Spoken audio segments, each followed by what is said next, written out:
Bienvenida a esta nueva exploración. Hoy vamos a meternos de lleno en las distintas caras del acoso persistente, viendo cómo se manifiesta en diferentes etapas de la vida, distintos contextos.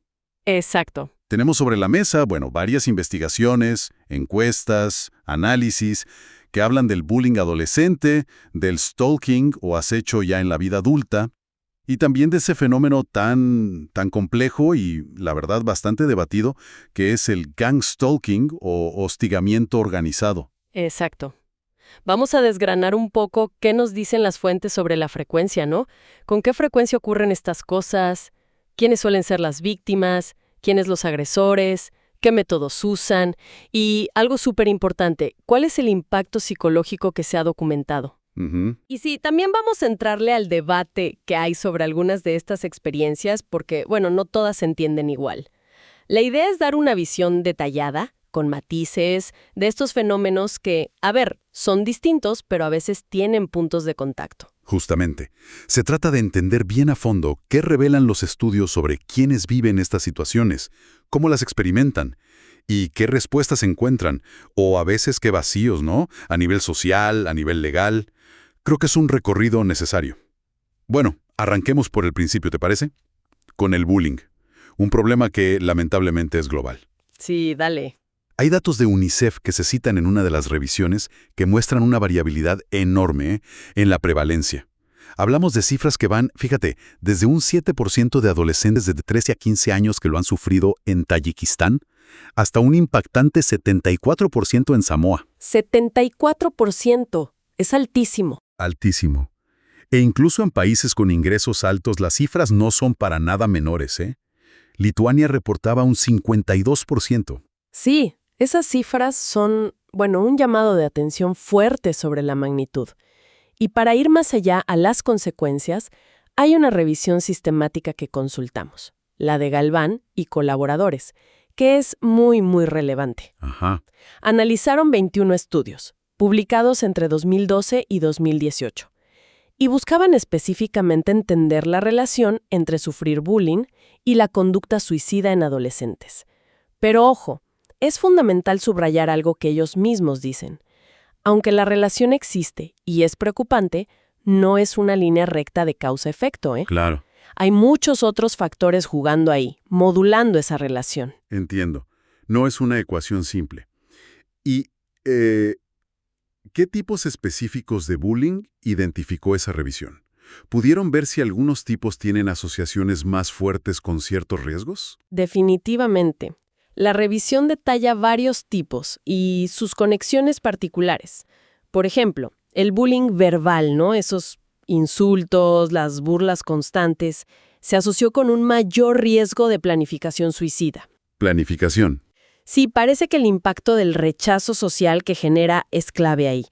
En cambio, el bullying físico, los golpes, las agresiones, ese se vinculó más directamente con un mayor riesgo de intentos de suicidio. Y esto, fíjate, era así incluso si no había maltrato infantil previo. Son distinciones importantes, ¿no?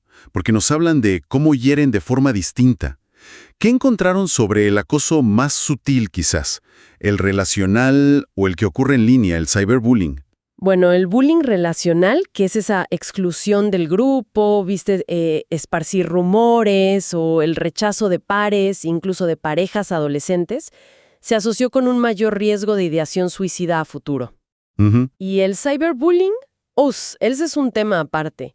Mostró niveles incrementados de intentos de suicidio. Es especialmente dañino, quizá por el anonimato que a veces ofrece al agresor, ¿no? Y la sensación de impotencia de la víctima, que no puede controlar cómo se difunde el acoso en redes. Es terrible. Además de esos, también mencionaban el acoso sexual y algo llamado polivictimización, ¿verdad? Correcto. El bullying de tipo sexual, aunque fue menos frecuente en los estudios que revisaron, reportado en cerca del 9.5% más o menos, también mostró una asociación clara con intentos de suicidio y con depresión. Claro. Y la polivictimización, que básicamente significa sufrir varios tipos de bullying a la vez, por ejemplo, verbal y físico, o relacional y cibernético, esta se asoció con el riesgo más alto de ideación suicida, sobre todo si la persona además sufría depresión. Es como si el impacto se multiplicara, ¿no? Fascinante y terrible a la vez. Y aquí es donde, según entiendo, las diferencias de género añaden otra capa de complejidad. Exactamente. Los estudios apuntan a patrones distintos. Las chicas adolescentes que son víctimas de bullying, sobre todo el verbal y el cibernético, tienden a mostrar niveles más altos de depresión y de ideación suicida. Sin embargo, en los chicos adolescentes víctimas, aunque quizá reporten menos ideación, se observan con más frecuencia casos de suicidio consumado. Es una dinámica muy compleja, muy dolorosa, que necesita, la verdad, más investigación. Entonces, si tratamos de juntar todas estas piezas, ¿cuál es el mensaje central que nos deja esta revisión sobre el bullying adolescente? A ver, yo diría que el mensaje es que el bullying no es cosa de niños, para nada. Tiene consecuencias que pueden ser devastadoras y que van mucho más allá del incidente puntual de acoso. Claro. La falta de apoyo, ya sea de la familia, de los amigos, de la escuela, actúa como un amplificador del daño. El impacto real va a depender de cuánto dure, qué tipo de acoso sea y si existen otros problemas, como decíamos, la depresión. Importante la cautela también, ¿no? Por el tipo de estudios. Exacto. Hay que ser cautos porque la mayoría de los estudios de la revisión eran transversales, o sea, como una foto fija en el tiempo. Eso limita poder afirmar una causalidad directa. Pero la asociación estadística entre bullying y riesgo suicida es innegable y muy, muy preocupante. Ajá. Un detalle que, la verdad, llama la atención de esa revisión específica es que no incluyó estudios realizados en Latinoamérica, lo cual marca un vacío de información importante para nuestra región, ¿no? Ese vacío es significativo, sí. Y nos lleva a pensar en cómo estas dinámicas de acoso, cómo evolucionan o cambian en la vida adulta. Eso nos conecta directamente con el stalking, o acecho. ¿Cómo se define exactamente esta conducta? El stalking se entiende como un patrón de comportamiento. O sea, no es un incidente aislado, ¿eh? Es una serie de actos persistentes de acoso, comunicación no deseada, vigilancia, monitoreo, dirigidos hacia una persona específica, y que le generan temor o angustia. Y a nivel legal, ¿cómo se aborda? Porque sé que en algunos lugares está muy reconocido, pero en otros parece haber un rezago, ¿no? Hay una diferencia notable, sí. Estados Unidos fue pionero en legislar contra el stalking allá por los 90. Le siguieron países como Canadá, Australia, Reino Unido, muchos en Europa. El Convenio de Estambul de 2011 también empuja a los países firmantes a penalizarlo. ¿Y en Latinoamérica? En Latinoamérica la situación es más irregular, la verdad. Brasil, por ejemplo, lo tipificó como delito recién en 2021. En otros países como Chile o Colombia, la legislación específica todavía está en discusión o es muy reciente. Y México, aunque tiene órdenes de protección y menciona el hostigamiento en leyes generales sobre violencia contra las mujeres, no cuenta con una tipificación federal clara y específica para el stalking como tal. Falta eso. Tenemos un estudio descriptivo de Chile, de Pineda y su equipo, que nos da una ventana interesante a la realidad local, al menos en un contexto universitario en Temuco. Encuestaron a casi 400 estudiantes. ¿Qué fue lo más llamativo que encontraron? Los hallazgos son bastante impactantes, la verdad. Primero, la prevalencia. Un 43% del total de estudiantes encuestados se autoidentificó como víctima de stalking en algún momento. ¿43%? Sí. Pero si desglosamos por género, la diferencia es enorme. El 49% de las mujeres dijo haberlo sido, frente al 31% de los hombres. Casi la mitad de las universitarias en esa muestra. ¡Wow! Es una cifra altísima. Realmente te hace pensar qué está pasando en ese entorno. Altísima. Y hay otro dato que es aún más revelador, fíjate. Entre las personas que inicialmente dijeron no haberse sentido víctimas de stalking, un 61% reconoció haber sufrido al menos una de las conductas de acoso listadas en la encuesta, cuando se les preguntó específicamente. O sea que... Exacto. Esto es clave, porque sugiere que quizás muchas conductas de acoso están como normalizadas, ¿no?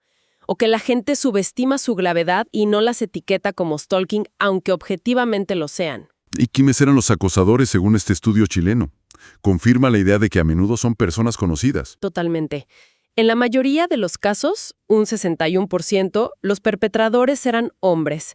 Y el dato crucial es que en más de la mitad de las situaciones, el 54%, eran exparejas de las víctimas. Exparejas. Sí, solo en un 27% de los casos eran desconocidos. Esto refuerza mucho la idea de que el stalking está muy ligado a relaciones íntimas que terminaron, lo cual complica enormemente la dinámica, claro. Tiene todo el sentido que el vínculo previo complique todo. ¿Y qué tipo de tácticas utilizaban estos acosadores? ¿Se sabe? Parece que las tácticas digitales realmente dominan el panorama del stalking en esta muestra, ¿eh? Más de la mitad de las víctimas autoidentificadas, el 57%, reportó ese flujo constante de mensajes ofensivos o amenazantes, ya sea por email, SMS, WhatsApp, lo típico. Y no se queda ahí porque casi la misma proporción, un 46%, sufrió intentos de contacto a través de amigos o familiares. Como si buscaran intermediarios, ¿viste? Qué invasivo. Muy invasivo. Las llamadas telefónicas ofensivas o simplemente silenciosas también fueron muy comunes, un 38%. Es un acoso que se infiltra por múltiples vías, realmente. Y el impacto emocional, me imagino. También que lo reflejado, sí. Los efectos psicológicos más mencionados fueron sentirse vulnerable y la ansiedad, ambos reportados por un 20% de las víctimas. Y las emociones predominantes al sufrir el acoso fueron sentirse molesto o molesta, un 24%, y de manera muy significativa, asustado o asustada, otro 24%. Imagino que ante esa invasión y ese miedo la gente busca formas de protegerse. ¿Qué estrategias de afrontamiento usaban más? ¿Se vio eso? Sí, se vio. La estrategia número 1 fue intentar evitar al acosador, un 20%. Algo lógico, pero a menudo muy difícil de lograr. Claro. Le seguía tomar más precauciones generales, como cambiar de ruta para ir a la universidad o al trabajo o variar horarios, ese tipo de cosas, un 17%. Pedir ayuda a amigos o familiares también fue una opción para un 16%. Lo interesante es que la percepción sobre qué tan efectivas eran estas estrategias variaba mucho entre las víctimas. No todas sentían que les funcionara igual. Y llegamos a un dato que mencionaste antes y que me dejó pensando mucho. La denuncia formal a las autoridades. Sí, este dato es realmente chocante. Solo el 4% de quienes se identificaron como víctimas indicó haber denunciado la situación a la policía o a alguna autoridad. Solo un 4%. Poquísimo. Poquísimo. Si comparamos esto con cifras de estudios europeos, donde las tasas de denuncia suelen rondar entre el 19% y el 26%, la brecha es abismal. Esto sugiere que en ese contexto chileno específico existen barreras enormes, quizás falta de confianza en las instituciones, miedo a represalias o la propia normalización del acoso que decíamos, que impiden buscar ayuda oficial. Ese 4% es bajísimo, más allá de las razones que sugiere el propio estudio sobre por qué la gente no se veía como víctima. Los hombres porque no lo consideraban grave, las mujeres porque no duró lo suficiente.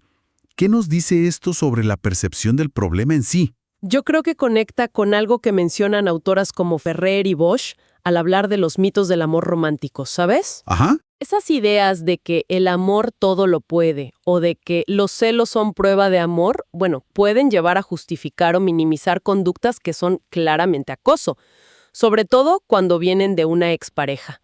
El vínculo previo parece teñir la percepción, ¿no? Haciendo más difícil reconocer la situación como lo que es, una violación de la autonomía y la seguridad personal. Es una dinámica muy preocupante porque invisibiliza el daño. Una dinámica que dificulta la respuesta, sin duda. Y hablando de fenómenos complejos y difíciles de abordar, entramos ahora en el terreno del gang stalking, también conocido como acoso grupal u hostigamiento organizado. Este es un tema particularmente espinoso, ¿verdad? Extremadamente espinoso. Se describe como un acoso que no es individual, sino sistemático y coordinado, llevado a cabo por grupos de personas contra un individuo específico. Grupos. Grupos, sí. Y una diferencia fundamental con el stalking más común es que aquí los perpetradores suelen ser desconocidos para la víctima. Y las motivaciones detrás del acoso a menudo no son claras para quien lo está sufriendo. Y sí, como dices, las fuentes que revisamos muestran un debate muy intenso sobre qué es realmente el gang stalking. Por un lado, están las voces que lo describen como una experiencia muy real de intimidación, sabotaje, persecución organizada. Exacto. Hay organizaciones y testimonios, como los recogidos por Bounce Black, que prefieren usar el término hostigamiento organizado para evitar que se patologice de entrada, ¿no? Entiendo. Describen estas experiencias como tácticas que pueden usarse como represalia, para silenciar a disidentes, activistas o simplemente para intimidar a alguien. Hablan de un esfuerzo coordinado, con tácticas muy variadas. Vigilancia física constante, seguimiento, pero también vigilancia electrónica. Acoso verbal en público, lo que llaman street theater, manipulación psicológica, cyberharassment, gaslighting. ¿El gaslighting, hacer dudar a la víctima de su propia percepción? Eso mismo. Mencionan la persistencia y, algo muy característico, el supuesto involucramiento de personas de la comunidad para aislar socialmente a la víctima. El impacto que describen es brutal. Daño psicológico severo, ansiedad extrema, paranoia reactiva, depresión, TPT, aislamiento social profundo, problemas laborales y financieros e incluso riesgo de suicidio. Pero luego está la otra cara de la moneda, ¿no? La perspectiva que sugiere que estas experiencias podrían estar relacionadas con problemas de salud mental, específicamente con delirios de persecución. Así es. Varias fuentes académicas y de análisis que consultamos, un informe del Institute for Strategic Dialogue, ISD, estudios de los psicólogos Sheridan y James, un análisis de Reed, el sitio Stalking Risk Profile, abordan esta posibilidad. Las personas que se identifican como individuos designados Targeted Individuals o TIs relatan ser víctimas de una vigilancia y un acoso implacables, perpetrados por adversarios ocultos y poderosos, a menudo agencias gubernamentales, el llamado Estado Profundo, o grupos secretos. Describan el uso de tecnologías muy avanzadas y a veces, francamente extrañas. ¿Cómo cuáles? Hablan de armas de microondas, armas de energía dirigida, DUEs, tecnología voz al cráneo, D2K, que supuestamente transmite voces o pensamientos directamente al cerebro, e incluso la creencia de tener implantes de microchips sin su consentimiento. Suena a ciencia ficción casi. ¿Se ha intentado estudiar esto de forma sistemática? Sí, aunque es metodológicamente muy complejo, claro. Un estudio muy citado es el de Sheridan y James, de 2015. Analizaron 128 casos de personas que denunciaban ser víctimas de gang stalking. Aplicando criterios diagnósticos psiquiátricos estándar a los relatos, concluyeron que, en esa muestra en particular, era altamente probable que las experiencias descritas fueran de naturaleza delirante. Ajá. Más recientemente, un trabajo de Britt, en 2024, propone un marco distinto. Ver el gang stalking no necesariamente como una enfermedad individual, sino como un concepto cultural de malestar, CCD, propio de nuestra sociedad occidental. Un concepto cultural de malestar. ¿Qué implicaría eso? A ver. Implicaría que esta experiencia podría ser una forma particular en que nuestra cultura, con sus ansiedades sobre la tecnología, la vigilancia, las conspiraciones gubernamentales, expresa cierto tipo de angustia profunda y de pérdida de control. Entiendo. Sería algo análogo a cómo otras culturas tienen sus propios síndromes culturalmente mediados, como el susto o los nervios en Latinoamérica, pero reflejando nuestras preocupaciones tecnocientíficas y conspirativas actuales. Es una forma de decir que el sufrimiento es real, pero que su expresión y explicación están moldeadas por el contexto cultural. Interesante perspectiva. ¿Sí? Y algo importante a señalar es que muchas personas que se identifican como TIADS rechazan vehementemente los diagnósticos psiquiátricos. A menudo los ven como parte del mismo acoso, ¿sabes? Como una estrategia para desacreditarlas y silenciarlas. Claro. Han formado comunidades online muy fuertes y activas en plataformas como Reddit, Facebook, sitios web propios, donde comparten sus experiencias, validan sus creencias y buscan apoyo mutuo. Estas comunidades pueden ser un refugio, pero también pueden reforzar las creencias sobre el acoso organizado. Curiosamente, a veces también participan ex-TIs que ofrecen perspectivas alternativas o hablan de sus procesos de recuperación.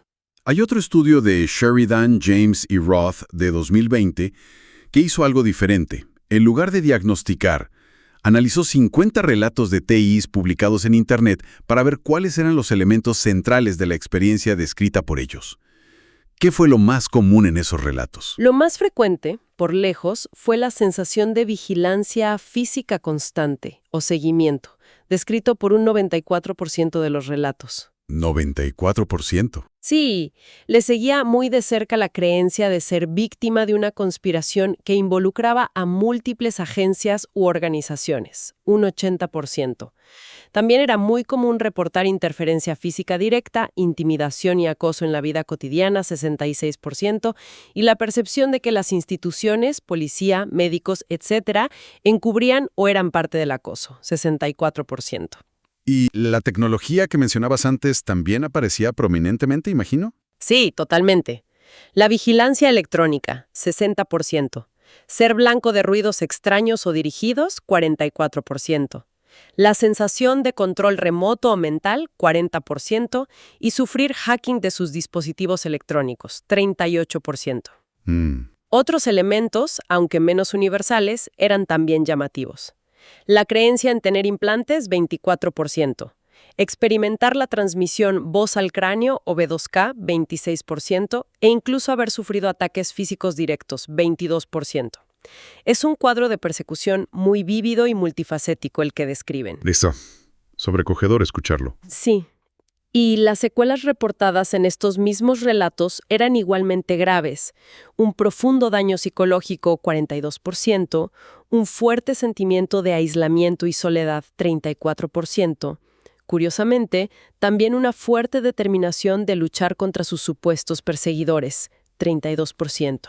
Ajá. Y por supuesto, la angustia de ser constantemente tratado como loco o paranoico, 28%. Un dato preocupante es que un 16% reportó haber desarrollado odio o incluso tendencias violentas como resultado de la persecución percibida. Eso último es inquietante. ¿Existe evidencia de que esta creencia en ser un TI pueda llevar a la violencia real? A ver, es crucial decir que la inmensa mayoría de las personas que se identifican como TIs no son violentas. Son ellas quienes se sienten víctimas. De acuerdo. Sin embargo, el informe del ISD que mencionamos sí documenta al menos 4 casos de tiroteos masivos u otros actos de violencia grave en Estados Unidos desde 2013, cometidos por individuos que o bien se identificaban explícitamente como TIs o mostraban creencias y comportamientos muy consistentes con esta identidad. Casos concretos. Sí, se mencionan casos como el de Aaron Alexis en el Navy Yard de Washington, Myron May en la Universidad Estatal de Florida, Gavin Long en Baton Rouge y Michael Nash en Rochester Hills. Las motivaciones detrás de estos actos violentos suelen ser complejas, no siempre totalmente claras, pero la creencia subyacente en ser objeto de una persecución organizada y tecnológica estaba presente en todos ellos y parece haber jugado un papel en su estado mental y acciones. Hemos cubierto mucho terreno, la verdad. Desde el acoso entre iguales en la escuela, que vimos puede dejar cicatrices muy profundas, incluso fatales, pasando por el acecho en la adultez, tan frecuentemente enraizado en relaciones rotas, y con esa dificultad para ser reconocido y denunciado, hasta llegar a este fenómeno tan polémico y perturbador del hostigamiento organizado o gang stalking. Y al mirar el conjunto, ¿no?, a pesar de las diferencias obvias, emergen hilos conductores. Lo que realmente une a estas experiencias, desde el patio escolar hasta las narrativas de conspiración tecnológica, es la erosión sistemática de la sensación de seguridad y autonomía de la persona. Es un ataque persistente a la tranquilidad, al control sobre la propia vida, y en todos los casos vemos cómo la respuesta social, o la falta de ella, la minimización, la incredulidad, puede amplificar enormemente el daño psicológico. Exacto. Pero las diferencias también son cruciales para entender cada fenómeno. ¿Quién es el acosador? ¿Alguien conocido y cercano como una expareja o una red de desconocidos como en el gangstalking? Si actúa solo o en grupo, el contexto donde ocurre, la escuela, una relación pasada, el marco de creencias conspirativas y, algo fundamental que vimos especialmente con el gangstalking, la propia percepción social sobre si lo que la persona describe es real o no. Comprender estos patrones, tanto las similitudes como las diferencias, es relevante por muchas razones, creo. Primero, nos ayuda a identificar y nombrar situaciones de acoso que a veces, como mostró el estudio chileno sobre stalking, se normalizan o minimizan. Sobre todo si ocurren en el contexto de relaciones pasadas y mitos románticos. Cierto. Segundo, pone en evidencia las grietas y carencias que todavía existen en el apoyo social y en los sistemas legales para proteger eficazmente a las víctimas. Y tercero, nos obliga a pensar de forma más crítica y compasiva sobre fenómenos complejos donde la experiencia subjetiva de sufrimiento de una persona choca frontalmente con las explicaciones médicas o sociales disponibles. El gangstalking es el ejemplo perfecto de eso. Es el ejemplo más claro, sí. Sea cual sea la causa última, una persecución organizada real, una manifestación de un trastorno mental grave o una mezcla compleja de factores, el sufrimiento que relatan las personas es innegablemente real y merece ser escuchado y atendido. Sin duda alguna.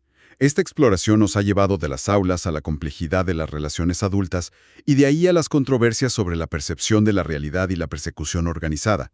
Hemos constatado que el acoso persistente, en cualquiera de sus formas, deja una huella profunda y dolorosa. Las fuentes que hemos analizado coinciden en subrayar la necesidad urgente de tomar en serio todas estas formas de victimización. Es clave mejorar las respuestas legales, fortalecer las redes de apoyo psicológico y social y, sobre todo, seguir investigando. Especialmente en aquellos fenómenos como el hostigamiento organizado, que aún son poco comprendidos y generan tanto debate. Y para cerrar una reflexión que me queda dando vueltas. Vivimos inmersos en la tecnología, ¿no? Vimos cómo es crucial en el ciberbullying, cómo potencia y facilita el ciberstalking y cómo es absolutamente central en las narrativas y experiencias de quienes se identifican como víctimas de gangstalking. La pregunta inevitable es, ¿cómo va a seguir evolucionando nuestra comprensión y nuestra experiencia del acoso y la intrusión en esta era digital imparable? ¿Qué nuevos desafíos nos plantea esto para la seguridad personal, para la salud mental colectiva y para la capacidad de respuesta que tenemos como sociedad? Es la pregunta del millón, ¿no? Mientras navegamos estas aguas cada vez más digitales y complejas de la interacción humana, una pregunta fundamental para seguir pensando. Gracias por acompañarnos hoy en este análisis detallado.